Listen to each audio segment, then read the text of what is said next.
Hello all and welcome back to Time to Dice Character Creation, where we take your favorite fictional characters and make them in Pathfinder 2nd Edition.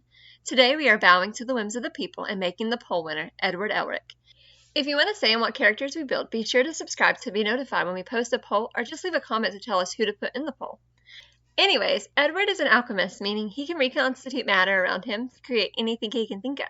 However, Edward tried to break the unbreakable law of alchemy when his mother died and lost both his leg and his brother's body. Then he further sacrificed his arms to save his brother's soul. Now he roams the world as a state alchemist, trying to recover what he's lost.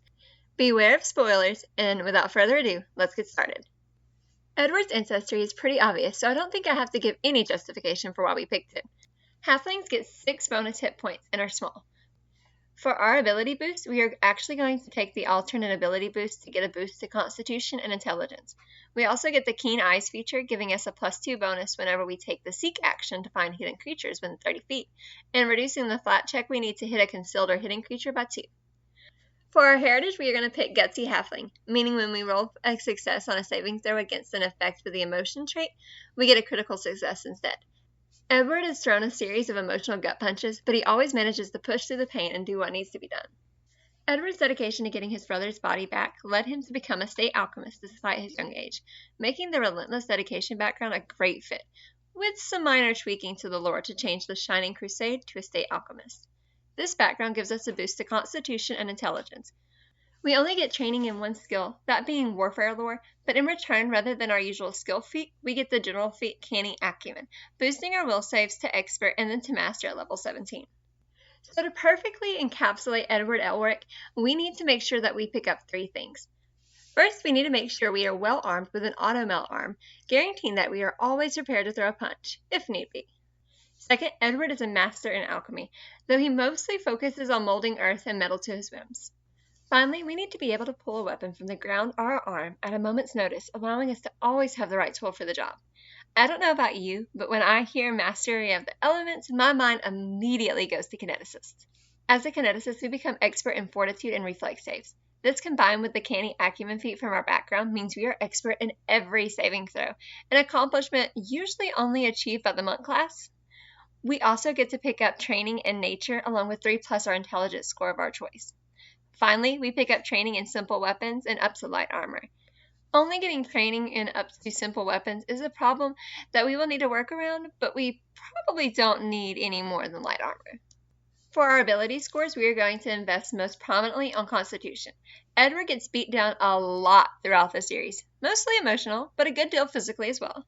Next is Intelligence. Alchemy relies heavily on understanding not just what an object is made of, but also what you want it to be. Next, we will invest in Dexterity and Strength. Dexterity to allow us to dodge enemies' attacks, and Strength to deal some damage with the weapons we conjure. Finally, we have Wisdom and Charisma.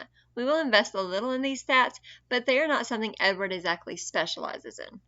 For our skills, we pick up Legendary and Crafting so that we have an innate understanding of the materials we work with. A point also could be made for whether alchemy is Arcana or Nature, but we will pick up Legendary in both just to be safe. But getting 3 legendary skills without a skill-heavy class means we don't get master or expert in any skills. We will pick up training in acrobatics and athletics to aid us in combat, diplomacy and intimidation for our conversational skills, warfare lore to understand the history of Ancestry, occultism because Edward is one of the few people who have seen the truth, survival in case your teacher abandons you on an island again, and finally, thievery because alchemy makes picking locks a cinch. With all that out of the way, as a level 1 Kineticist, we pick up Kinetic Gate, selecting up to 2 elements to specialize in. Edward focuses his alchemy on his auto-melt arm and the ground around him, so we are going to pick up metal and earth. This gate allows us to channel elements, allowing us to use both Elemental Blast and our impulses. Elemental Blast does bludgeoning, piercing, or slashing damage out to a range of 30 feet. But if we make it a melee strike, we can add our Strength modifier to the damage, and if we use 2 actions on the blast, we add our Constitution modifier. We also get an impulse for each of these elements. The Flashforge impulse lets us use alchemy to create a metal object of 1 bulk or less, made entirely out of metal, in our hands or in the hands of an ally within 30 feet. This functions as always like an item we created, except each time we use it, we must attempt a DC 5 flat check, or the item is destroyed after the action is completed. And for our Earth impulse, the Stepping Stones impulse lets us use the Earth to create a path up to 20 feet long. It can even go up the side of a vertical surface to rise up to 10 feet off the ground. We also get base Kineticist, letting us move up to one bulk of metal or earth up to 20 feet. Finally, we get both a class feat and an ancestry feat. For our ancestry feat, we are going to pick up Halfling Luck. You may not think after everything that has happened to Edward he's very lucky, but consider this. In the ritual to bring back his mother, Edward lost his leg, and his brother lost his whole body. Which of those two outcomes is the luckier one? Moving on to level 2, the Sterling Dynamo archetype gives us an auto-mail arm that deals 1d8 bludgeoning damage and has the shove trait. Just try not to get it damaged because Renry will kill you. At level 3, we get the Toughness General feat, giving us a little more power to stay in a fight. Edward often just gets beat up until he can think of a way to counter his foe's abilities, so additional hit points equal to our level would be greatly appreciated. We also get Extract Elements, letting us draw the metal or earth out of a creature, damaging them, and allowing us to damage them with our earth and metal impulses. This isn't really in character, but then again, the world of FMA isn't exactly filled with elementals. Finally, Will Expertise makes our will saves to expert, allowing us to persevere through anything to get our body back. Level 4 allows us to transmutate weapons with the Modular Dynamo class feat, allowing us to take an action to transmutate our automail arm into an expendable baton, cutting its damage down to a d4 in exchange for both the reach and finesse traits. Despite his awesome power, Edward's small size makes it easy for foes to underestimate him, especially as he stands next to his brother. At level 5, we can use that to our advantage with the easily dismissed Ancestry feat, allowing us to hide without cover or concealment from a creature who have not seen what we can do. We also get to expand our Earth Gate and gain the Earth Critical Blast. Now, whenever we critically hit with one of our Earth Blasts, we knock the target prone, or make them descend 20 feet if they're flying. Expanding the gate also gets us another Earth Impulse feat. Igniogenesis allows us to make a basic object out of stone. This object must be able to fit into a 5-foot cube, and it lasts until we use Igniogenesis again, or we can take an hour to make it permanent. We could even make the object underneath us to give us a boost, letting us reach something on the top shelf. At level 6, we can pick up the Modular Dynamo feat again. This time we can transmute our airmail into a rotating sickle with the Trip trait and dealing 1d8 slashing damage. Level 7 gives us 2 upgrades. Kinetic Durability increases our Fortitude saves to Master and counts our successes as critical successes. And Kinetic Expertise boosts our DC with our impulses to Expert.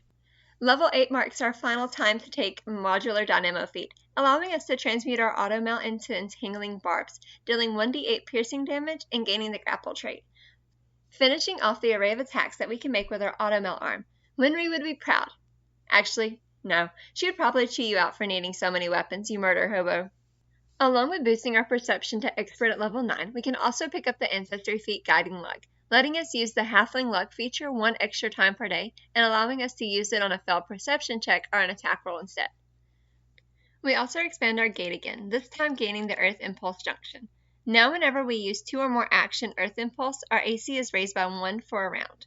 But more importantly, we pick up the Sand Snatcher Impulse feat, allowing us to transmutate a hand out of the earth that can chase down, flank, and grapple foes. At level 10, Wizard's Dedication gives us 2 cantrips from the Arcane spell list. The Glass Shield cantrip lets us conjure an Earthen Shield to increase our AC and damage those who would hit us anyway. And the Scatter Screech spell lets us conjure 2 Earth Fists to hit foes with a basic reflex save. It even creates difficult terrain in their space. At level 11, we pick up Die Hard so that neither one of the Elric brothers have to lose a loved one again. We also increase both our armor proficiency and weapon proficiency to Expert, as well as Kinetic Quickness, boosting our reflex saves to Master. At level 12, we can take basic wizard spell casting. Our spell DC will be a good bit lower than that of our impulse DCs, so we will try to pick up spells that help us without needing to roll.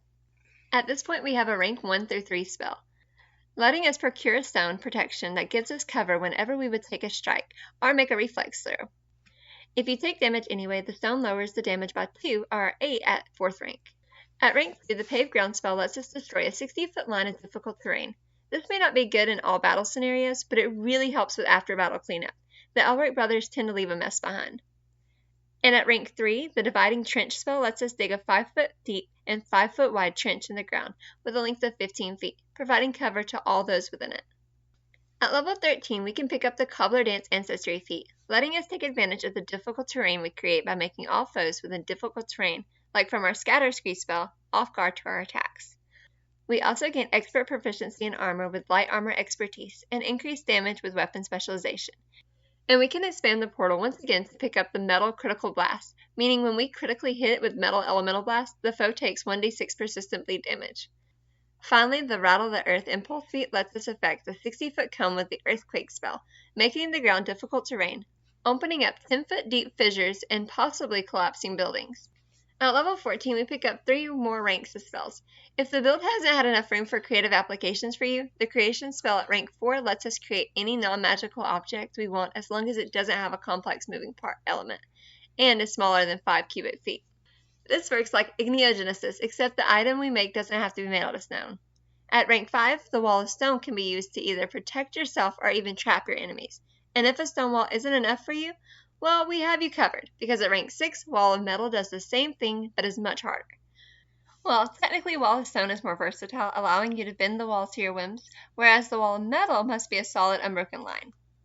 15th level increases our impulse DCs to Master with Kinetic Mastery, and our Fortitude saving throw to Legendary, and lets us count critical failures with Fortitude saves as normal failures, with greater kinetic durability.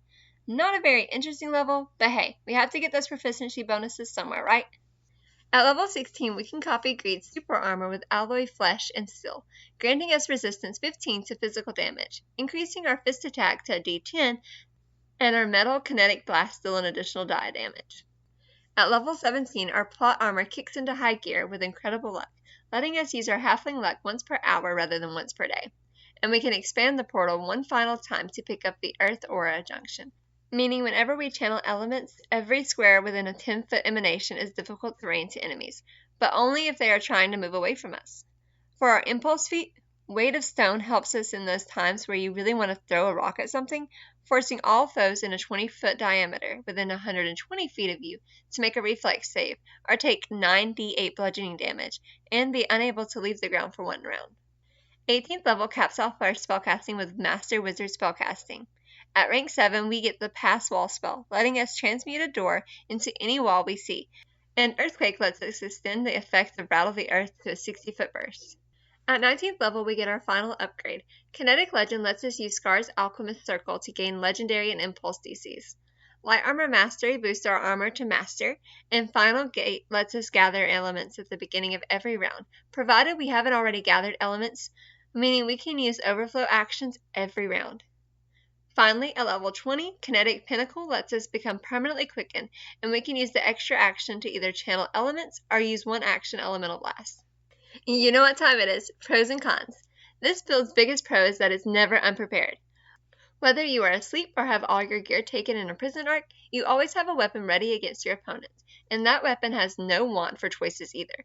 We can use a bludgeoning, piercing, or slashing with our auto-melt arm, or use an elemental blast, plus weapon infusions get a variety of different traits. And when damage won't cut it, we are also pretty good at being a control caster. Trapping opponents, creating difficult terrain, or just changing the landscape to better fit our allies. However, for cons, our auto-melt arm is a little redundant. Transmuting our arm into a variety of different weapons doesn't really have the same effects when our elemental blast can conjure weapons from the earth around us.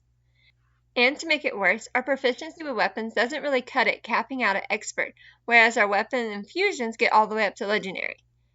And finally, with no way to quicken ourselves until level 20, our impulses needing us to gather elements and plenty of options that require all 3 actions, this build is pretty starved for some action compression. But with a little strategy, you can overcome that. Just try not to lose an ally. You don't have a good track record with revivals.